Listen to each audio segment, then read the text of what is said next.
Dahil sa pananampalataya, handang ihandog ni Abraham ang kaisa-isa niyang anak na si Isaac nang subukin siya ng Diyos.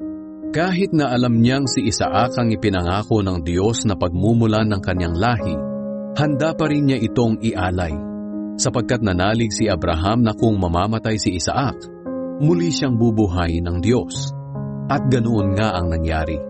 Parang bumalik sa kaniya si Isaac mula sa kamatayan.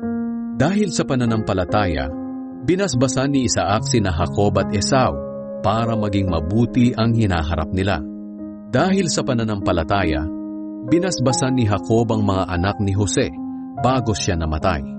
At sumamba siya sa Diyos habang nakatukod sa kaniyang tungkod. Dahil sa pananampalataya, sinabi ni Jose nang malapit na siyang mamatay na aalis ang mga Israelita sa Ehipto at ipinagbilin niyang dalhin nila ang mga buto niya kapag umalis na sila.